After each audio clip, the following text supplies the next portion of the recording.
Tractor versus bulldozer. ಉತ್ತರ ಪ್ರದೇಶದಲ್ಲಿ ನಡೆಯಲಿದ್ಯಾ ಹೊಸ ಯುದ್ಧ? ರಾಕೇಶ್ ಟಿಕಾಯತ್ ಈ ಎಚ್ಚರಿಕೆ ಕೊಟ್ಟಿದ್ಯಾಕೆ?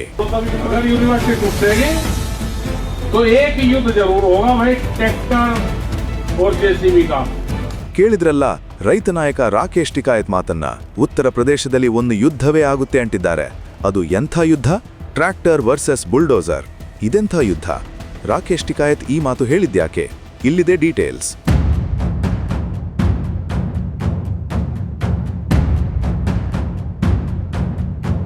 ಇದು ಸಮಾಜವಾದಿ ಪಕ್ಷದ ನಾಯಕ ಆಜಂ ಖಾನ್ ಅವರ ಮೊಹಮ್ಮದ್ ಅಲಿ ಜೋಹರ್ ಯೂನಿವರ್ಸಿಟಿ ಉತ್ತರ ಪ್ರದೇಶದ ರಾಂಪುರ್ನಲ್ಲಿದೆ. ರೈತ ನಾಯಕ ರಾಕೇಶ್ ಟಿಕಾಯತ್ ಇತ್ತೀಚೆಗೆ ಇಲ್ಲಿಗೆ ಭೇಟಿ ನೀಡಿದ್ರು. ಇಲ್ಲಿನ ವಿದ್ಯಾರ್ಥಿಗಳಿಗೆ ಅಭಯವನ್ನೂ ನೀಡಿ ಬಂದಿದ್ರು. ಇವರು ಇಷ್ಟಕ್ಕೆ ಸುಮ್ಮನಾಗಿಲ್ಲ. ಪದೇ ಪದೇ ಯೂನಿವರ್ಸಿಟಿ ಪರವಾಗಿ ಬ್ಯಾಟ್ ಬೀಸ್ತಾ ಇದ್ದಾರೆ. ಯೋಗಿ ಆದಿತ್ಯನಾಥ್ ಸರ್ಕಾರಕ್ಕೆ ಎಚ್ಚರಿಕೆಯನ್ನೂ ಕೊಟ್ಟಿದ್ದಾರೆ.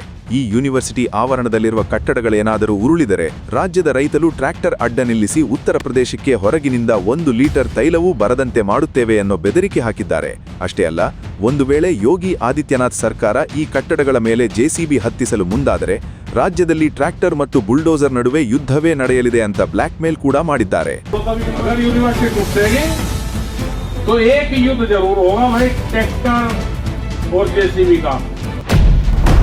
ಆಜಂ ಖಾನ್ ಸಾಮ್ರಾಜ್ಯಕ್ಕೆ ನುಗ್ಗಲಿದ್ಯಾ ಬುಲ್ಡೋಸರ್?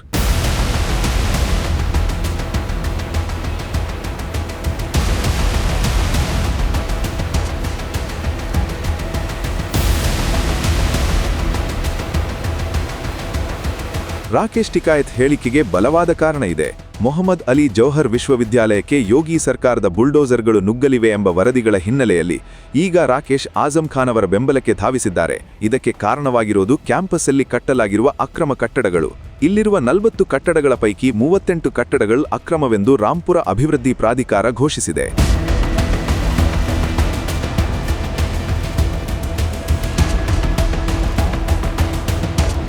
ಈ ಕಟ್ಟಡಗಳನ್ನು ನಿರ್ಮಿಸುವಾಗ ಸಂಬಂಧಪಟ್ಟ ಇಲಾಖೆಯಿಂದ ಅಗತ್ಯವಿರುವ ನಕ್ಷೆಯ ಅನುಮೋದನೆಯನ್ನು ಪಡೆದಿರಲಿಲ್ಲ. ಕೇವಲ 2 ಕಟ್ಟಡಗಳಿಗೆ ಮಾತ್ರ ಜಿಲ್ಲಾ ಪಂಚಾಯತಿನಿಂದ ಅನುಮತಿ ಪಡೆದಿರುವುದು ತನಿಖೆಯಿಂದ ಕಂಡುಬಂದಿದೆ. ರಾಂಪುರ್ ಜಿಲ್ಲಾಧಿಕಾರಿ ಅಜಯ್ ಕುಮಾರ್ ದ್ವಿವೇದಿ ಈ ವಿಷಯವನ್ನು ಬಹಿರಂಗಪಡಿಸಿದ್ದಾರೆ. ಅವರ ಪ್ರಕಾರ ವಿಶ್ವವಿದ್ಯಾನಿಲಯಕ್ಕೆ ನೋಟಿಸ್ ನೀಡಲಾಗಿತ್ತು, ವಿಚಾರಣೆಯ ಅವಕಾಶವನ್ನೂ ನೀಡಲಾಗಿತ್ತು. ಆದರೆ ಆ ಕಟ್ಟಡಗಳು ಕಾನೂನುಬದ್ಧ ಎನ್ನುವುದಕ್ಕೆ ವಿಶ್ವವಿದ್ಯಾನಿಲಯ ಯಾವುದೇ ದಾಖಲೆ ನೀಡುವಲ್ಲಿ ವಿಫಲವಾಗಿದೆ. ಅಕ್ರಮವಾಗಿ ನಿರ್ಮಿಸಲಾದ ಈ 38 ಕಟ್ಟಡಗಳನ್ನು ತೆರವುಗೊಳಿಸಲು ವಿಶ್ವವಿದ್ಯಾನಿಲಯಕ್ಕೆ 15 ದಿನಗಳ ಕಾಲ ಅವಕಾಶವನ್ನು ನೀಡಲಾಗಿತ್ತು. ಒಂದು ವೇಳೆ ನಿಗದಿತ ಅವಧಿಯೊಳಗೆ ಸ್ವಯಂ ಪ್ರೇರಿತವಾಗಿ ತೆರವುಗೊಳಿಸದಿದ್ದರೆ ಆಡಳಿತ ಬುಲ್ಡೋಸರ್ ಮೂಲಕ ಕ್ರಮ ಕೈಗೊಳ್ಳಲಿದೆ ಎಂಬ ಎಚ್ಚರಿಕೆಯನ್ನು ನೀಡಲಾಗಿತ್ತು. ಈ ಮಧ್ಯೆ ಯೂನಿವರ್ಸಿಟಿ ಕೋರ್ಟ್ ಮೆಟ್ಟಿಲೇರಿದೆ. ಹಾಗಾಗಿ ಯೋಗಿ ಸರ್ಕಾರದ ಬುಲ್ಡೋಸರ್ ಕಾರ್ಯಾಚರಣೆ ಇನ್ನೂ ಆರಂಭವಾಗಿಲ್ಲ.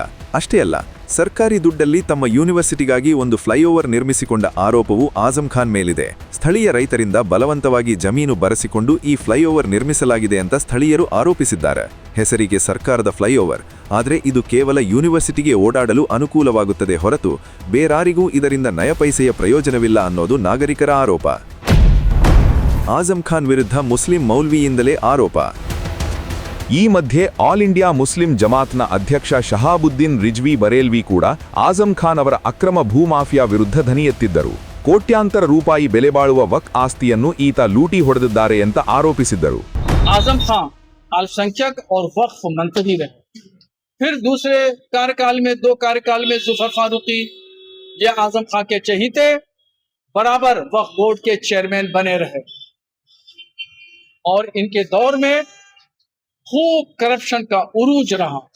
इसलिए मैंने मुख्यमंत्री योगी आदित्यनाथ जी को ये पत्र लिख करके मैंने मांग की है कि पूरे समाजवादी पार्टी के शासनकाल में वक्फ बोर्ड की द्वारा जो वक्फ की संपत्तियों को बर्बाद किया गया, खुर्दबुद किया गया, भूमाफियों के हाथों बेचा गया, उसकी जांच कराई जाए. ಇಷ್ಟೆಲ್ಲ ಅಕ್ರಮಗಳನ್ನು ನಡೆಸಿ ಆಜಂ ಖಾನ್ ರಾಜಾರೋಷವಾಗಿ ಉತ್ತರ ಪ್ರದೇಶದಲ್ಲಿ ರಾಜಕೀಯ ಮಾಡ್ತಾನೆ ಬಂದಿದ್ದಾರೆ. ಸಮಾಜವಾದಿ ಪಕ್ಷದ ಅಖಿಲೇಶ್ ಯಾದವ್ನ ಬೆನ್ನಿಗೆ ನಿಂತಿದ್ದಾರೆ.